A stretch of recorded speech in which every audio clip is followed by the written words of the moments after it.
자, 반갑습니다. 지난 시간 프랑스 혁명에 이어서 자유주의와 민족주의라는 개념에 대해서 배우겠습니다. 지난 시간에 잠깐 언급했듯이 자유주의와 민족주의가 유럽으로 확산되는데 가장 큰 영향을 끼쳤던 게 바로 나폴레옹의 유럽 원정이었죠. 교과서 136쪽부터 141쪽까지 해당하는 내용입니다. 자, 그래서 우리가 이제 왕조 사회에서는 이제 신분제라는 개념이 있었는데 신분제라는 개념이 사라지고 지금처럼 어떤 우리에게도 자유와 권리라는 것을 이제 법적으로 보장받는 자유와 권리라는 것이 이제 나타나게 된 그 과정을 이번 시간에 배우게 됩니다. 그 다음에 민족이라는 거, 우리가 민족이라는 말을 많이 쓰죠. 우리 민족, 우리는 한민족이다 이런 말을 많이 쓰는데 사실 민족이라는 단어는 이때 만들어진 단어입니다. 그러니까 민족이라는 개념, 민족이라는 단어가 나온 지 한 200년 정도밖에 안 됐다라는 것. 어, 그래서 이 민족이라는 개념이 어떻게 만들어졌는지를 우리가 알아보면 되겠습니다. 오늘 반드시 여러분이 기억해야 될 단어는 뭐 빈체제라는 단어라든지 아니면 이탈리아와 독일이 통일되는 것, 그다음에 비스마르크라는 독일의 프로이센이라는 나라의 재상입니다. 비스마르크라는 인물. 그 다음에 사회 진화론. 이건 아니네. 이건 잘못 들어갔네. 이런 것들 공부하면 되겠다. 자, 그래서 프랑스 혁명과 이어서 한번 공부해 보겠습니다. 지난 시간에 봤던 이제 지도입니다. 나폴레옹이 유럽 전체로 원정을 떠나게 되었던 과정을 보여주고 있고, 이 과정에서 자유주의와 민족주의라는 개념이 전 유럽으로 전파되었다라는 것. 자, 일단 그럼 자유주의가 뭔지 자세히 알아보겠습니다. 자유주의라는 거 이제 귀족, 그 다음에 농노, 뭐 제1신분, 제2신분, 제3신분 이런 거 우리 지난번에 배웠던 단어들이죠. 그런 신분제가 없어지면서 개인의 자유와 평등, 그 다음에 어떤 우리가 누릴 수 있는 권리 이런 것들이 법적으로 보장되어 가는 것, 이런 것들이 확대되어 가는 과정을 자유주의라고 합니다. 제일 이제 대표적인 것들이 뭐 참정권, 이제 정치라는 것은 귀족들과 일부 왕족들이 하는 것이 아니라 모든 사람들이 정치에 참여할 수 있는 권리, 참정권. 우리가 쉬운 말로 바꾸면 투표를 할 수 있는 권리죠. 그 다음에 재산권을 보호해달라. 우리 전부도 재산을 지킬 수 있는 권리가 있다라는 거. 국가가 그것을 보호해야 될 의무가 있다라는 거. 이런 것들을 요구하게 된 것이고요. 그 다음에 함부로 우리를 체포해서 지금은 우리가 이제 공권력에 의해서 체포당하기 위해서는 어떤 법적인 절차가 정해져 있죠. 근데 그 이전에는 옛날에는 저놈 잡아와라, 그놈 잡아와라 하면 바로 잡히는 거였습니다. 그게 아니라 이제 어떤 경찰도 법원에 어떤 영장을 신청하거나 이런 식으로 어떤 일정한 법적인 절차를 거쳐야지만 우리가 체포당할 수 있습니다.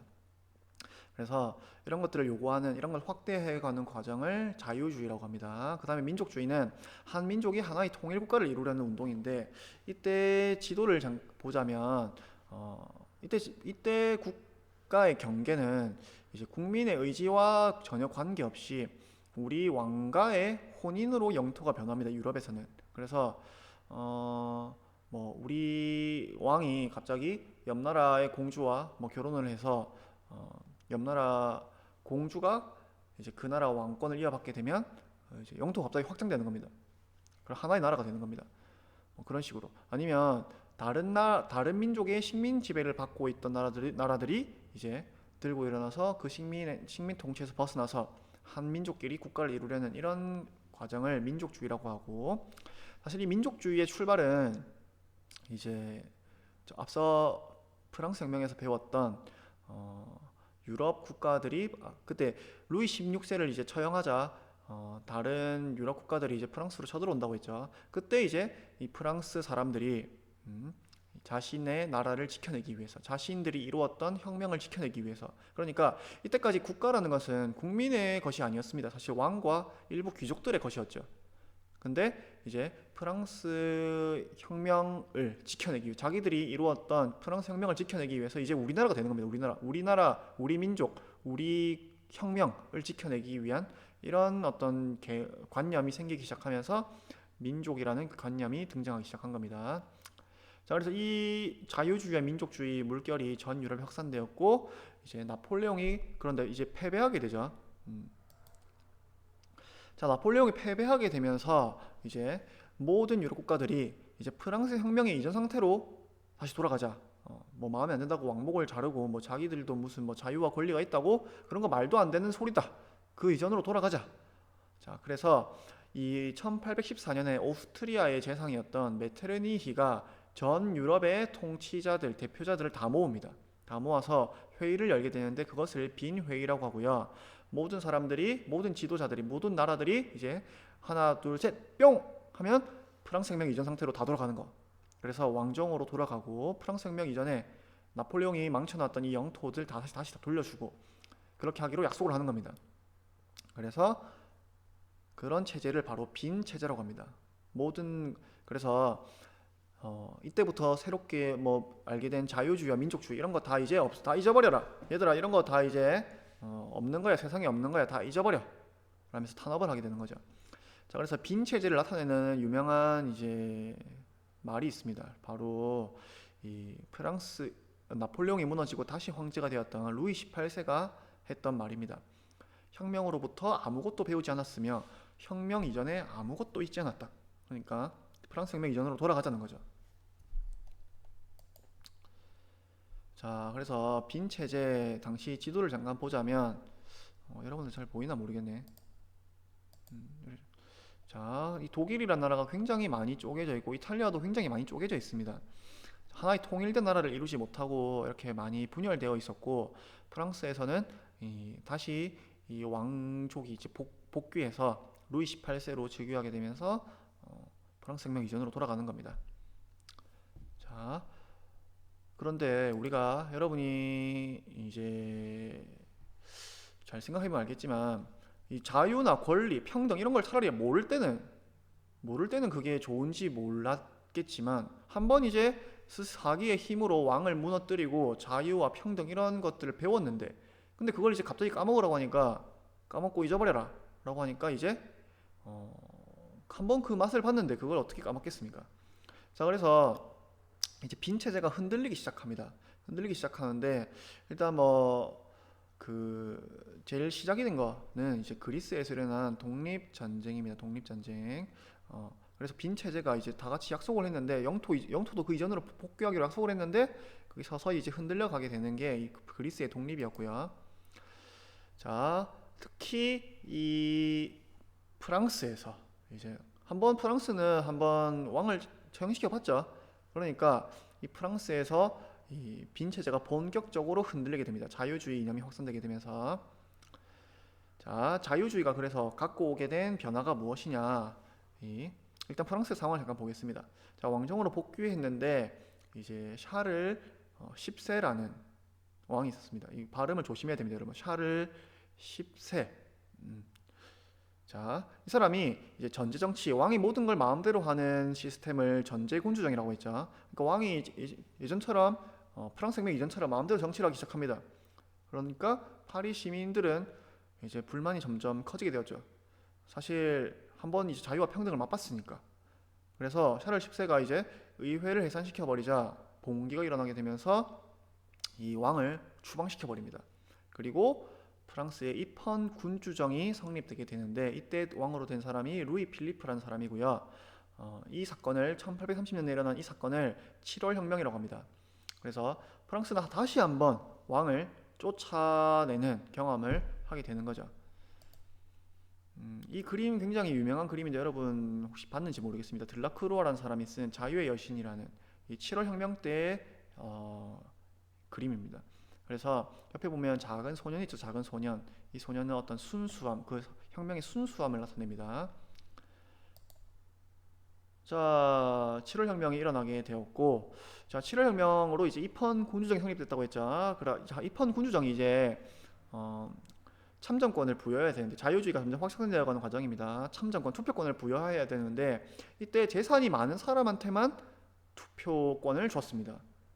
자, 근데 이 방금 봉기가 일어날 때 분명 모든 사람이 다 같이 들고 일어나서 봉기를 일으켰는데 그 봉기를 일으킨 혜택은 재산이 많은 사람들한테만 돌아가게 된 거죠.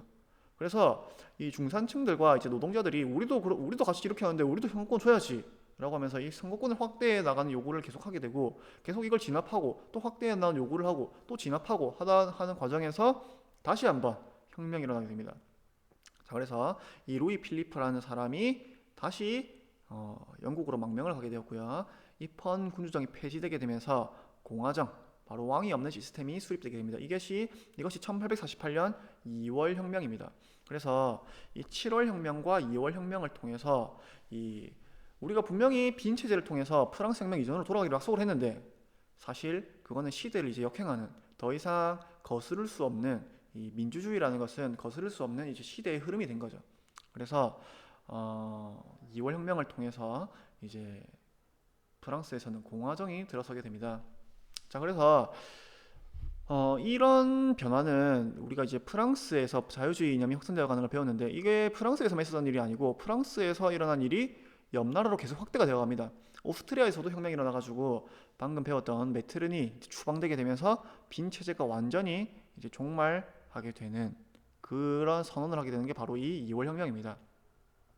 자, 그다음에 영국에서도 이제 선거법 개정, 이때도 영국에서도 이 재선에 따른 이제 투표권을 주고 있었는데 노동자들, 중산층들이 들고 일어나서 우리도 투표권을 달라라고 하게 되면서 계속 확대를 요구하게 되는 참정권 확대를 요구하게 되는 영국에서 일어난 이 운동을 차티스트 운동이라고 합니다. 자, 그래서 이게 차티스트 운동 때 노동자들이 제안했던 인민헌정이라는 겁니다.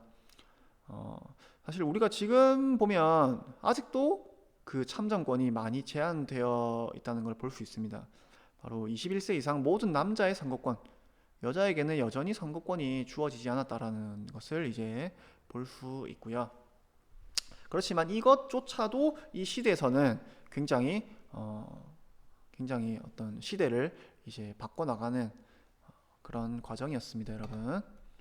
그래서 우리가 자유주의 확산에 대해서는 크게 이제 세 가지, 바로 7월 혁명, 2월 혁명, 차티스트 운동, 이런 것들을 여러분이 기억해 두면 되고, 그게 프랑스에서만 일어난 게 아니라 프랑스에서 시작된 게 다른 나라까지 많이 확대가 되어 간다라는 거.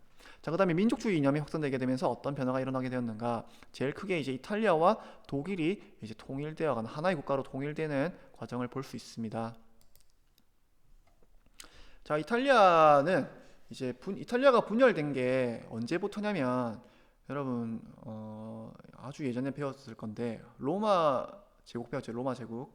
그 로마 제국이 이제 동로마와 서로마로 나뉘어졌는데 동로마는 나중에 그 콘스탄티노플을 수도로 하는 비잔틴 제국이 되었고 서로마가 멸망한 게 476년입니다. 게르만족의 침입으로 멸망한 게 476년인데 바로 476년 이후로 한 번도 통일되지 않고 계속해서 분열된 상태로 1400년 동안 이제 이어져 왔던 과정인데 이제 민족주의가 확산되게 되면서 이탈리아도 하나의 나라로 이루고자 하는 그런 운동을 이루게 됩니다. 자, 그래서 이 이탈리아가 통일되는 과정을 보면 크게 먼저 중부와 북부 이탈리아가 하나로 통일되고 그 다음에 남부 이탈리아가 하나로 통일됩니다. 그래서 북부 이탈리아를 통일한 나라가 이탈리아의 작은 왕국 중에 하나였던 사르데니아 왕국이라는 곳에서 먼저 이 중북부 이탈리아를 통일합니다. 그래서 사르데니아 왕국이 이제 이렇게 속해 있는 왕국이었고 이 왕국이 이제 통일을 주도하게 되는데 이 사르데니아의 수상이었던 카보우르라는 인물이 이 통일의 주역이었습니다. 사람 이름 정도 기억해 두면 되겠습니다. 카보우르라는 인물. 그 다음에 남부 이탈리아는 가리발디라는 인물이 이제 남부 이탈리아를 통일하게 되었고요. 이렇게 크게 두 개로 먼저 통일이 되고 나서 남부 이탈리아를 통일했던 가리발디가 이 남부 이탈리아를 사르데니아 왕국에게 바칩니다. 그래서 이제 크게 하나로 통일되게 되는데 이게 바로 민족주의가 확산되어가는 그런 움직임 중에 하나였습니다.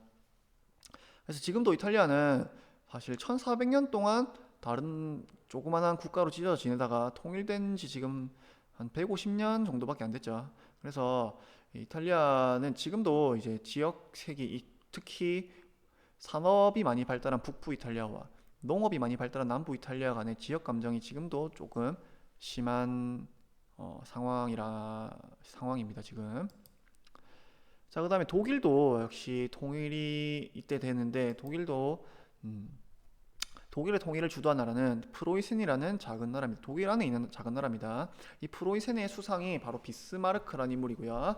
비스마르크라는 인물이 추진한 정책을 철혈 정책이라고 합니다. 굉장히 유명한 발언이니까 여러분 잠깐 기억해두면 좋겠습니다. 독일은 자유주의가 아니라 군사력 증강에 주력해야 한다. 다수결로는 통일 문제를 해결할 수 없으며 오로지 철과 피로만, 바로 철과 피가 상징하는 것이 바로 군사력과 전쟁입니다. 그래서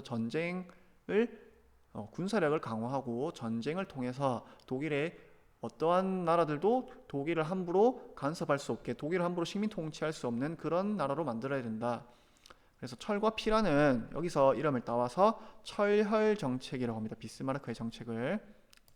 자, 그래서 군사력을 강화함으로써 이제 주변 국가, 이 독일에 간섭을 해왔던 오스트리아와 프랑스를 이제 프로이센이 격파하고 독일 제국을 건설하게 되는 게 1871년 일입니다. 그러니까 이제 이탈리아와 독일 같은 나라들은 사실 통일된 지 하나의 국가로 만들어진 지 얼마 안 됐죠. 한 150년 정도 된 아주 신생 국가입니다. 자, 그다음에 유럽 문화에 대해서는 간단하게 여러분들 이제 짚고 넘어가자면 이 부분은 굉장히 중요합니다. 사회 진화론이 나오는 부분. 이 시기에 이제 새로운 과학 기술과 이론들이 등장하게 되는데 여러분들 과학 시간에 배웠는지 모르겠는데 찰스 다윈의 진화론이라는 것이 발표됩니다. 우리가 이 진화론이 발표되기 이전에는 창조설이라고 하죠. 이 교회에서 하느님이 창조되었다라는 것이 정설이었는데 이제 진화론, 우리가 생물이 이 적자생존이나 약육강식이라는 어떤 자연적인 법칙에 따라서 서서히 종이 분화해 가면서 진화해 왔다라는 것이 찰스 다윈의 진화론이고요. 당연히 처음에는 이제 엄청난 반발이 일었지만 결국에는 하나의 이론으로 정립이 됩니다. 자, 그래서 이 이론이 생물학적으로만 이제 적용되는 것이 아니라 이것을 사회의 국가와 국가 사이의 관계, 민족과 민족과의 관계에 적용한 것이 바로 사회 진화론입니다. 우리가 자연적인 법칙에서 약한 애들은 먹히고 강한 자는 맹수들은 잡아먹죠. 그래서 호랑이가 마치 토끼를 잡아먹는 것은 당연한 자연적 법칙입니다. 그래서 이걸 가지고 누군가 이 호랑이 나쁜 놈 이렇게 도덕적으로 비난할 수 없죠. 그래서 이 법칙이 맞다면, 진화론이라는 법칙이 맞다면 그러면 강한 국가가 약한 나라를 잡아먹는 것이 도덕적으로 비난받을 일이 아니다 라는 것이 바로 사회 진화론입니다. 그래서 강한 민족이 약한 민족을 지배하는 것은 당연한 것이다, 식민 통치하는 것이 당연한 것이다 라는 것이 사회 진화론이고요. 그래서 이 유럽 국가들이 이제 다른 대륙으로 진출하게 되는, 다른 대륙을 본격적으로 식민 통치하게 되는 그것을 제국주의라고 하는데, 바로 제국주의를 뒷받침하는 이론이 바로 사회 진화론이라는 것이 등장하게 됩니다. 그래서 이 유럽 국가들이 이제 전 세계로 식민 통치를 떠나게 되는데, 바로 이 식민 통치를 떠나게 되면서 아시아나 아프리카의 많은 국가들이 식민지로 전락하게 되었고요. 그 과정에서 우리나라도 역시 식민지로 전락하게 되죠. 그러니까 지구 반대편에서 일어났던 이러한 변화들이 이제 우리나라에게도 엄청난 이제 영향을 가져오게 됩니다. 그리고 이때 밝혀졌던 많은 법칙 중에 하나가 유전 법칙, 멘델의 유전 법칙이라든지 아니면 세균이라는 것들이 이때 처음 발견되게 되면서 많은 과학 기술의 발전도 있었다라는 것. 자, 수업은 여기까지입니다. 자, 과제하고 제출하면 되겠습니다.